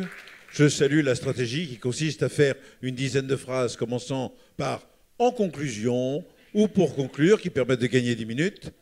Mais je vous ai laissé aller jusqu'au bout de votre propos pour une bonne et simple raison, c'est que vous avez vu que nous avions Sion Jones sur la scène au début de cette table ronde et que Sion Jones n'est plus sur la scène en question. En effet, un problème familial l'empêche de continuer à participer à nos travaux. Voilà, alors je raconte beaucoup de carabistouilles depuis 24 heures. Celle-là n'en est pas une, c'est authentique et je parle sous le contrôle de Pierre-Olivier qui confirmera mes propos. Ce qui veut dire du coup que nous pouvons commencer maintenant la partie questions de cette table ronde sur tous les sujets qui ont été abordés. Et comme nous avons du coup un petit peu de temps en avance, si l'une des oratrices n'avait pas réussi à dire tout ce qu'elle souhaitait et qu'elle souhaitait compléter son propos, c'est tout à fait possible maintenant. Sinon, nous avons déjà une première question dans le tout premier rang et nous aurons d'autres questions derrière. Donc, c'est la vice-présidente du réseau qui va ouvrir la séance des questions. Oui. Merci pour toutes vos interventions. Merci Angélique pour ton intervention qui nous a beaucoup enchantés et qui nous parle beaucoup. On a parlé beaucoup de maltraitance, on a parlé aussi au moment de la crise sanitaire, comment on a pu gérer tout ce qui était réglementation, même dire les obligations qui venaient de l'État, du gouvernement. Et c'est vrai que ce qui est revenu souvent, c'est l'infantilisation qu'on avait auprès des personnes. Et ça, on essaie de chaque fois d'essayer de trouver des solutions qui venaient un peu de partout, parce que même nous à Grenoble, on avait des coups de téléphone, comment vous faites dans vos établissements pour pouvoir accompagner les familles et les personnes âgées. Et on se disait, mais chaque territoire doit gérer sur l'instant T, parce que souvent les établissements, par exemple, sont pas foutus de la même manière. Voilà, c'était difficile de donner quelque chose qui se passait dans un territoire, qu'il fallait le refaire ailleurs. Mais on voyait bien que cette souffrance que chacun menait à travers ce qui s'est passé pendant la crise a été très torturante pour tout le monde. Mais en même temps, il y avait des belles choses qui ont été faites. C'est-à-dire que les soignants et les soignantes ont pu faire des choses, serait-ce même des témoignages de personnes qui vivaient les choses. Et ça nous a permis, nous, par exemple, à Grenoble, de pouvoir le partager avec les résidents et les résidentes et être accompagnés par des professionnels, notamment des psychologues, pour pouvoir échanger autour de ça. Et ça a été d'une importance de mettre des mots après les choses, après que les choses soient passées. Et ça, c'est grâce aux soignants qui ont pu le faire, parce qu'elles étaient dans le jus des choses. Par rapport à l'accès aux droits des personnes, on voit bien qu'il y a des choses qui sont décidées, notamment, par exemple, sur la dématérialisation tout est dématérialisé maintenant. Les personnes se retrouvent comme ça à gérer leur quotidien, leur côté administratif. Et finalement, on a l'impression que tout le monde est à égalité, que tout le monde peut prendre en chemin ce qu'on leur propose, et sans pouvoir se dire qu'il y a quand même des populations qui ne savent ni lire ni écrire. Et comment peut-on leur demander d'utiliser le numérique pour pouvoir répondre à ça? Et je trouve que c'est aussi de la maltraitance, quelque part. Voilà, en tout cas, c'est des choses qu'on doit en parler. C'est ce qu'on fait aujourd'hui, d'ailleurs. Et en tout cas, je voulais vous remercier de tous les sujets que vous avez abordés, parce que ça nous fait du bien aussi de dire que peu importe où on est, on a ces préoccupations, et de pouvoir les échanger, ben, ça nous permet de pouvoir continuer à développer ça. Voilà. En tout cas, merci pour tout ce que vous avez pu nous transmettre. Merci, Keira Capdepont. Pierre-Olivier, vous avez pris le micro. C'est parce que vous avez d'autres questions. Ah oui, c'est ça. Non, je voulais juste le donner ici. Ah oui. Vous n'étiez donc pas obligé de parler dedans. D'accord. Bonjour mesdames, merci beaucoup. Je m'appelle Alice Casagrande, je suis conseillère de la ministre Aurore Berger, que vous allez entendre dans un moment. Qui sera là tout à l'heure à 14h15, j'en profite pour faire un peu de teaser. 14h15 sur cette scène. Et je suis conseillère en charge de la lutte contre les maltraitances. J'ai une question pour vous, Marie Beaulieu, et une question peut-être pour le réseau aussi, Ville Amie des Aînés. J'ai noté l'intérêt à la fois net, mais peut-être parfois un peu timide des municipalités sur cette question des maltraitances et la richesse des travaux quand ils s'engagent, ce que ça peut donner. Mais j'ai noté aussi que vous disiez, Marie, que les maires n'étaient pas responsables. Alors en France, les maires ont une responsabilité tout à fait significative en matière de sécurité des personnes.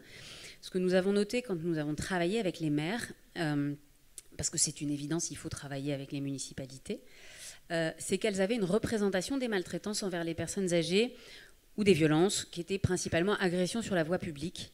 Et qu'au fond, l'énorme sujet des violences intrafamiliales, ben c'est comme s'il arrivait aux femmes jusqu'à 50 ans, mais après, ça n'arrive plus, ce qu'on sait qui est faux. Et finalement, tout cette conscientisation très, très bénéfique que nous voyons pour les mineurs et pour les femmes sur cette question des violences intrafamiliales, la mobilisation des forces de l'ordre, eh ben c'est comme s'il y a un plafond là.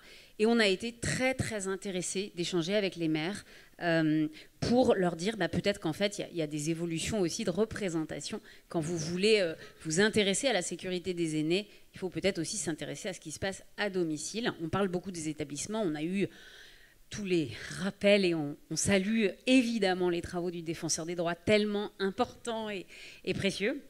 Et merci beaucoup sur la Convention internationale. On note tout ce qui est fait pour stimuler les gouvernements. Mais sur cette notion des municipalités, j'aimerais votre regard, Marie Beaulieu. Est-ce que les violences intrafamiliales, dans votre expérience, sont bien notées comme un espace de préoccupation, de travail? Ou est-ce que, comme peut-être nous l'avons constaté, c'est pas encore complètement entré dans l'imaginaire collectif? Merci beaucoup. Ou est-ce qu'il n'y a pas de maltraitance intrafamiliale au Québec? Oui, j'aimerais bien vous dire qu'il n'y en a pas, mais que ce serait quel mensonge. Alors, merci beaucoup Alice Casagrande pour cette question. Je dois dire que quand on est arrivé avec un premier plan d'action gouvernemental en 2010, on s'est bien rendu compte qu'on avait beaucoup de retard par rapport à les autres publics. Donc, il y avait déjà des plans d'action gouvernementaux concernant l'enfance, il y avait déjà des plans d'action, des politiques publiques concernant la violence conjugale, et les grands oubliés, c'était les aînés. Comme je vous ai dit, on l'a moins fait sur le plan municipal, on le fait sur le plan provincial, mais il fallait au départ expliquer ce qu'était la maltraitance. Donc, ce que vous expliquiez, vous, en termes de dialogue avec les maires ici, mais on a vécu la même chose. La première grande campagne de publicité qui était à la télévision, à la radio, etc., c'était clairement d'expliquer ce qu'était la maltraitance pour que les gens arrêtent de voir uniquement les agressions physiques et qu'ils soient capables de voir l'ensemble des violences, l'ensemble des négligences, qu'elles soient de nature physique, psychologique, matérielle, financière, sexuelle, grand tabou. Alors, et évidemment, la question de la violation des droits quand on a fait le guide pour les municipalités amies des aînés, on a recommencé par la première partie du guide, c'est la définition et son explication. Il faut recommencer par là. Puis effectivement, il faut casser aussi beaucoup d'idées préconçues comme quoi c'est impossible que les aînés soient maltraités parce que ce sont les doyens de notre société, on les respecte, on les aime beaucoup, donc ils sont d'emblée protégés par les familles. Il y a beaucoup de nuances à apporter, mais on a voulu aussi ne pas amener la situation uniquement dans la sphère familiale, mais bien nommer le fait qu'il y a maltraitance envers les aînés partout où il peut y avoir des aînés. Donc, dans des commerces, par Internet, madame, je trouvais que votre propos était tout à fait pertinent. Dans nos dernières définitions de la maltraitance, on inclut la cyberintimidation ou les cyberfraudes, ce qui n'était pas là au départ. Donc, on se doit d'avoir une définition évolutive, puis on se doit d'avoir un dialogue comme société pour comprendre l'ampleur du phénomène. Yes, of course. You must. Thank you so much also for the question, and I would also tackle the data, for example. When we check the surveys, for example, sexual violence, older women are not included. I think most of the people here in the room, sorry to say it, over 45 are not included in this kind of services, and we know that sexual violence is applicable for, unfortunately, in all ages, and it always has something to do with power relation. So if the power relation might also change in older age, so it's also sometimes in the family setting that not sexual violence, but violence in domestic grounds might also change like this. And I would also really reiterate what I always say is please check your data if there are age brackets, if there are age limits, because if we don't have the data, older persons and violence is invisible. So this is what you always point out, you know, the invisibility as well, and nobody wants to speak about it. It's a big taboo. And thank you also for mentioning that the mayors are responsible for this, but I would also say it also needs to get training for police, for example, because regularly people don't know who should they alert if they see violence against older persons. It's totally different if you see violence against children. There are regular institutions established on the community, regional, national ground where you can go, but for older persons it's not. And this is also a huge barrier where I see, and from my perspective, because you also mentioned the convention would also manage to spell out what exactly is violence, abuse, and neglect, and what kind of forms do we see there, all the different aspects. Also WHO has a very good definition already, but it's also not a binding one. So from my perspective, it would also help governments to bring their legislation on the right level. Very often, yes, very often they are better, so it does not have an impact. In regard of COVID, thank you for mentioning the crisis once again. I also would love to hear a little bit, what did we really learn? What are the measures? What are the new impacts after the pandemic? I'm always questioning, are we up to date now? Did we improve our setting, the emergency settings? Same for climate change related issues, heat wave, flooding. Do our emergency plans include all the persons? What do they need? Are the settings adjusted? Please check also what your national community level has already achieved or has not achieved. Thank you so much for the question, and thank you so much for your interest. Et Dr Giacomini, un commentaire à ajouter. Ouais, je vais me permettre d'essayer de répondre un petit peu sur la partie des villes amies des aînés. Je pense effectivement qu'il y a tout un travail de déconstruction des stéréotypes qui doit se faire en passant certainement par la consultation des habitants, par le fait d'échanger avec eux, d'entendre ce qui se passe dans leur quotidien. Et pour ça, il faut aussi créer une confiance, une proximité avec eux qui fait qu'ils sont dans un environnement bienveillant pour l'exprimer. Moi, j'ai découvert le sujet de la maltraitance à travers les travaux de Marie Beaulieu. Et ce qui m'a tout de suite très fortement intéressée, c'est cette notion de négligence, qui est aussi une forme de maltraitance. Et on a tendance à l'oublier. Et effectivement, y compris dans les politiques publiques, trop souvent, les aînés sont négligés et deviennent maltraités in fine. Par contre, je crois aussi qu'on peut dire que il me semble, et je vous laisserai réagir si vous n'êtes pas d'accord, qu'un des remparts contre la maltraitance, qu'elles soient les violences sexuelles, les violences intrafamiliales, le cyberharcèlement, c'est la multiplicité des liens sociaux qui permettent aussi aux personnes de ne pas être dans un huis clos. Et le fait de maintenir les gens citoyens d'un territoire, d'une communauté, leur permettre de continuer à sortir de chez eux par des environnements publics qui soient adaptés, avec des toilettes publiques, avec des fauteuils urbains, avec des activités, des actions, des commerces de proximité, c'est aussi éviter cet isolement qui mène aussi souvent à la maltraitance. Et je crois que là-dessus, les villes amies des aînés sont fortement engagées. Et si certaines d'ailleurs d'entre elles ont envie de témoigner à ce sujet, je sais qu'elles sont nombreuses. Merci. Nous avions une question posée par Thiago Eric Dessa. Well, thank you very much, colleagues. It was an outstanding panel. I would like to just start by publicly thanking Madame Paul Angevin for hosting the meeting of the affiliate programs of the Global Network at the Défenseur des Droits. Thank you very much for that. I would also like to thank Angelique for making use of the toolkit that is already available as part of the global campaign to combat ageism, that people can freely use.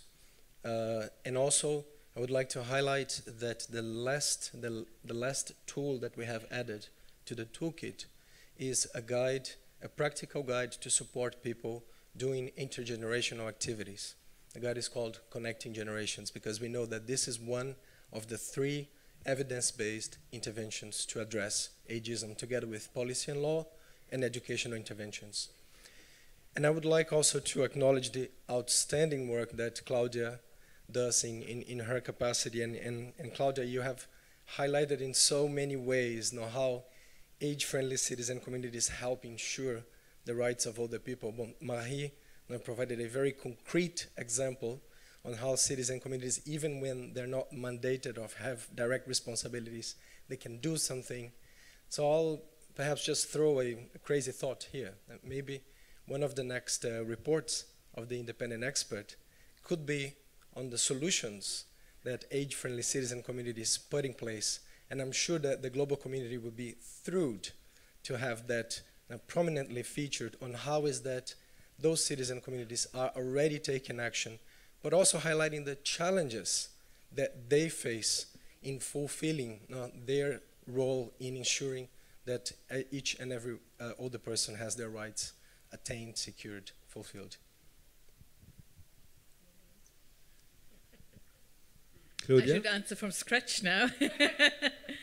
You know that my planning is already finished, but I'm more than happy to do a joint report on this kind of issue with the support of WHO and OHCHR and a couple of others. And I think maybe I also have a crazy idea, as you said, because UN Decade on Healthy Ageism started with the Global Report on Ageism. Why not have a global report on age-friendly cities and the community, especially with a rights-based approach? So more than happy to support this wonderful idea, thank you. And we will go back to the maybe interagency group, which was established recently. So maybe this is also a kind of new topic for the UN Decade on Healthy Aging. Thank you. Avons-nous d'autres questions? J'en ai plusieurs. Oui, alors nous allons commencer par cette dame que j'ai vue la première là-bas dans le fond. Cette dame qui lève la main et qui se lève d'ailleurs. Oui, c'est vous. Comme ça, on va pouvoir vous repérer. Voilà. Et nous aurons ensuite, si tout va bien, si les questions et les réponses sont courtes, Bonjour. 2 autres questions. Bonjour. Qui êtes-vous? Cécile Ruot, chargée de mission Ville Amie des Aînés et Métropole Amie des Aînés sur le territoire de Rennes et Rennes Métropole. Je voulais poser une question sur le taux d'encadrement en EHPAD, puisqu'on est sur des choses très concrètes et objectives. Là, on est sur des choses tangibles. Donc, vous avez évoqué un taux minimum d'encadrement. Est-ce que vous pouvez nous donner ce chiffre de taux minimal? Oui, bonjour. Nous considérons que pour que les choses se passent correctement, il faudrait qu'il y ait un taux d'à peu près 8 personnels pour 10 résidents. Et il faut dire qu'il y a d'autres pays, je crois que c'est en Allemagne, où c'est quasiment 1 pour 1, quoi. Et par conséquent, ça peut sembler élevé, mais il faut se souvenir que dans un EHPAD, ça tourne 7 jours sur 7, 24 heures sur 24. Et très souvent, une des anomalies, c'est que si vous avez une seule infirmière qui est toute la nuit seule à répondre aux besoins de beaucoup de monde, c'est quelque chose qui est tout à fait insuffisant. De la même manière, il y a des moments, par exemple au moment de la toilette, si vous avez trop peu de personnel, eh bien, ils doivent aller vite et donc bousculer les personnes âgées, ce qui est quelque chose qui est tout à fait insupportable. Et par conséquent, ça fait partie des points auxquels on tient beaucoup, qui est de dire il ne faut pas mettre en cause une maltraitance faite par tel ou tel soignant, il faut organiser les choses de manière à ce qu'il y ait suffisamment de monde. Alors je sais bien qu'il ne suffit pas de vouloir avoir des soignants, actuellement il en manque partout. Et il nous manque des personnes qui soient compétentes. Il nous manque aussi beaucoup pour les gens à domicile, il nous manque aussi des aides à domicile. Et nous avons fait l'année dernière une petite brochure concernant ces personnels, ces aides à domicile.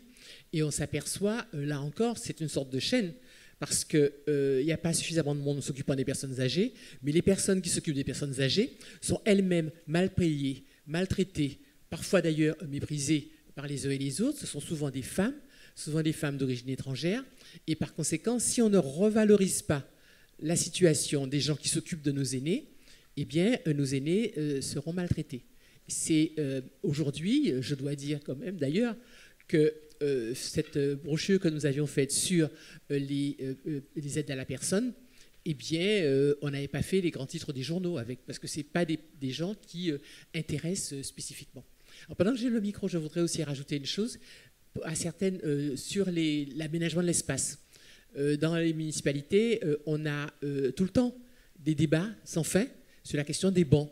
Parce que quand les élus arrivent, on leur dit qu'il faut mettre des bancs, parce que comme ça, les personnes âgées qui sortent pourront s'asseoir et donc l'espace public sera plus acceptable pour elles. Mais quand on met les bancs, vous avez des gens qui vous disent « oui, mais les clochards s'y mettent, les jeunes qui font de la musique, etc. etc. donc il faut enlever les bancs ». Donc ça fait partie des sujets sans fin, où on discute et où on se bat autour de l'organisation de l'espace public. Et tout dépend qu'est-ce qu'on met, un petit peu quels critères on met en avant. Dernier point que je voulais rapidement évoquer, c'est que quand il y a la question de l'âge peut se situer aussi dans des endroits où on ne pense pas. Par exemple, dans les maisons, les prisons, les centres pénitentiaires, aujourd'hui, on a de plus en plus des détenus âgés, puisque contrairement à ce que pensent beaucoup de gens, les gens font leur peine et donc se retrouvent en prison de plus en plus tard. Et il est clair que ce soit la largeur des portes des cellules, que ce soit l'absence de marche, que ce soit la possibilité d'accéder à un interrupteur, on voit que le vieillissement d'une grande partie de la population pénale rend très difficile la vie des personnes, des détenus, parce que ce n'était pas prévu pour ça. Les prisons et la formation des gardiens de prison, c'est fait pour les jeunes forts insupportables, c'est pas fait pour pousser des fauteuils roulants, un gardien de prison. Et par conséquent, on se retrouve face à des enjeux nouveaux que nous devons prendre en compte lorsqu'on pense à l'aménagement de l'espace. Madame la ministre, il va de soi que ce micro est le vôtre, vous l'utilisez autant que vous voulez. Angélique, oui. C'est aussi le vôtre, donc vous pouvez le partager avec Madame la ministre. J'ai le droit quand même. Je suis un peu gênée du coup. Ne soyez pas. Non, je me permets juste de rebondir sur la partie des bancs, parce que quand même, Ville Amie des aînés, c'est un peu un hocher quand même le banc, pour dire que c'est vraiment un sujet qu'on travaille avec les collectivités, et on s'aperçoit effectivement que en construisant en fait l'implantation des bancs avec les habitants, avec les professionnels, avec les élus, en choisissant ensemble le type de structure de repos, avec des fois des fauteuils urbains, avec accoudoirs qui permettent de se relever plus facilement. Et en choisissant les endroits où on va les implanter, finalement, ces bancs baladeurs, comme dirait Pierre-Olivier, ne se baladent plus et finissent par trouver un endroit qui convient au plus grand nombre. Et à travers le Fonds d'appui pour des territoires innovants seniors, on a eu d'ailleurs la chance d'accompagner des territoires pour l'implantation de telles structures. Et je crois que c'est la plus-value du réseau, pour le coup, d'accompagner sur le Fonds d'appui. C'est qu'on a eu cette dynamique de pédagogie avec des fiches tuto, avec un accompagnement pour que justement ce ne soit pas juste un financement d'un banc qui va être posé n'importe où, mais un choix qui soit fait collectivement avec les élus, les habitants et les pros, et que ce soit au plus proche des attentes et des besoins de chacun. J'ai dans l'idée que Claudia a quelque chose à dire. Thank you. So thank you also for mentioning prisons, because as I said, I do country missions and I always ask to see a prison to see how the situation is. This is why I also did the report on all the persons deprived of liberty. And regularly I get very blank looks when I ask to visit a prison, because nobody sees the relation between human rights and all the persons in prison. So I think you're totally right, and also the part of occupation, lifelong learning is not addressed in prison, as well as the food issue, as well as the medical issue, because we very often see that it's only basic support in regard of healthcare services, and it's has nothing in place for geriatrics in this regard. So thank you for mentioning this as well. But I also wanted to reflect on the point where you said, you know, there is no huge interest in the group of older persons, which is true. You can also see it with the mandate here. You know, I don't get as much support as others who deal with different issues. But it's also that the interest of governments is still not there. I always ask why, because older people are a huge group of voters. Why do they not care about older persons? And I don't get it. I still don't get it, and I still feel that older person needs to be louder in a way and to demand their rights. And it might also have something to do with what you mentioned already. They are not aware of their rights. So I think we are still at the stage of awareness raising, getting louder, and also make politicians aware that this is a group which cannot be longer overlooked and cannot be left behind. Thank you. Merci. Nous allons prendre une dernière question, parce qu'après, la cafétéria du ministère nous attend. Alors, j'ai une main qui s'est levée là-bas. Ben voilà. Voilà, Denis Lefebvre, moi je suis élu dans une communauté de communes en ruralité, 53 communes, 50 000 habitants. Quel est le nom de la commune en question? Pays de Bormal, dans le Nord, département du Nord. Et je voudrais rebondir un peu sur ce qui s'est dit. Nous sommes dans notre cycle 2 de la démarche Villamy des aînés. Et la semaine dernière, dans un comité technique où il y a 8 élus, il y a 8 maires qui pilotent chacun un groupe de travail dans les différentes thématiques, culture, habitat, mobilité. Et il y a 3 représentants, les 3 coordonnateurs de l'Assemblée des seniors.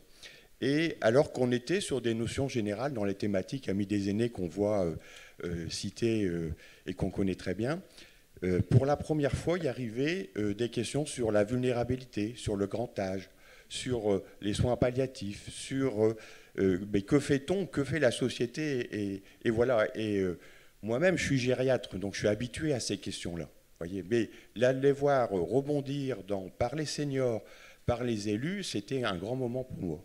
Voilà, donc je voulais témoigner et je suis très optimiste sur la côté des forces ascendantes sur la prise de conscience de ces thématiques-là. Merci. Merci, docteur, monsieur le conseiller municipal, adjoint au maire. Juste, je suis désolée, je ne peux pas m'empêcher. Non, mais je vous en prie. Mais parce qu'en fait, je trouve que c'est intéressant aussi de le redire à ce moment-là. Ce qu'on entend, c'est que ce programme Amis des aînés, il permet de créer les conditions de la confiance et du sentiment de légitimité des aînés à s'exprimer et à revendiquer leurs droits et à en être informés. Et c'est ça aussi qui permettra cette force de militantisme qu'on attend tellement de la part des aînés pour qu'ils puissent eux-mêmes venir réclamer ce qu'on leur doit tous ensemble.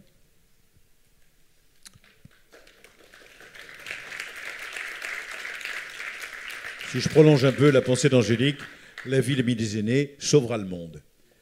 Est-ce que nous avons... Alors j'avais une personne qui a levé la main et qui a... C'est vous. Vous acceptez de poser la question que vous aviez l'intention de poser ? Eh bien, on vous apporte un micro, par ici. Voilà. Réfléchissez à votre question. Levez-vous.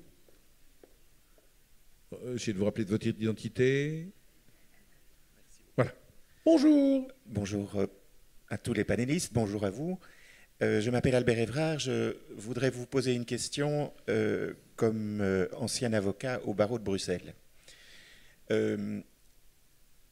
Vous parlez, Madame l'adjoint au défenseur des droits, d'un ensemble de dossiers ou de plaintes qui sont apportés aux défenseurs de droits, soit par des personnes âgées, soit qui concernent des situations dans lesquelles les personnes âgées sont impliquées. Alors, dans les propos qui ont été les vôtres, si je les ai bien compris, il n'y a pas de pouvoir d'action en justice de la part du défenseur des droits. Il convient donc à tous ceux qui s'estiment lésés de porter l'affaire devant les autorités judiciaires et ou administratives en France et ou les tribunaux. À ce sujet, il me semble qu'il y a une question, mais qui revient aussi alors dans les discussions qui sont présentes au groupe ouvert sur les questions de vieillissement aux Nations Unies, c'est la question de l'accessibilité et de l'effectivité des droits. Qu'en est-il? J'entends dire qu'en matière de protection des majeurs vulnérables, il est de plus en plus difficile pour les avocats d'exercer leur activité, que lorsqu'il y a des fonds publics qui sont alloués aux avocats, il est de plus en plus difficile d'y accéder, que ces fonds se réduisent, si je comprends bien. Donc, au fond, on aurait d'un côté une justice qui a des difficultés à fonctionner et qui, en tout cas, ne laisse pas une place à ce que les droits qui sont tenus et exercés par les personnes âgées puissent être revendiqués. Alors, si vous ne pouvez pas revendiquer un droit, jusqu'à un certain point, vous n'avez pas de droit. Merci. Madame la ministre, évidemment. Voilà, donc en fait, je crois qu'il faut bien voir une chose, c'est que le défenseur des droits, il peut faire lui-même, quand une personne s'adresse au défenseur des droits, d'abord c'est gratuit, c'est sans forme, il peut faire un mail, quelque chose qui est assez informel, et le défenseur des droits peut faire lui-même sa propre enquête.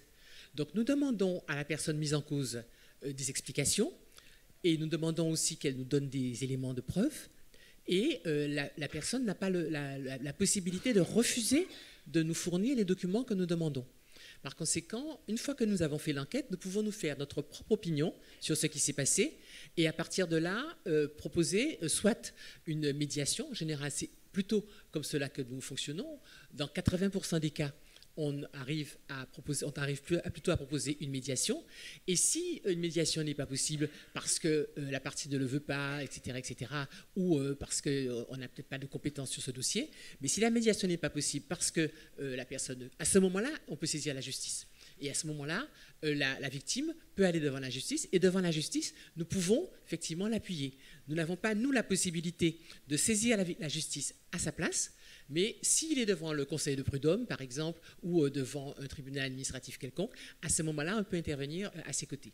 Mais pour l'essentiel des affaires, ce qu'il faut bien voir, c'est qu'en gros, le défenseur des droits qui a pris la place du médiateur, eh bien, il peut régler les problèmes directement sans avoir besoin de saisir la justice.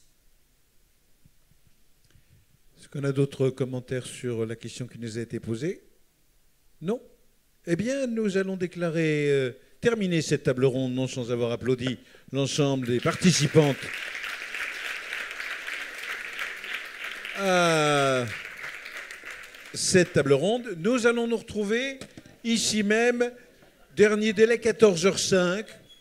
Vraiment, il faudrait un mot d'excuse si vous arrivez à 14h10, puisque la ministre est annoncée à 14h15 et qu'il serait courtois que nous soyons là pour l'accueillir chez elle. Vous voyez ?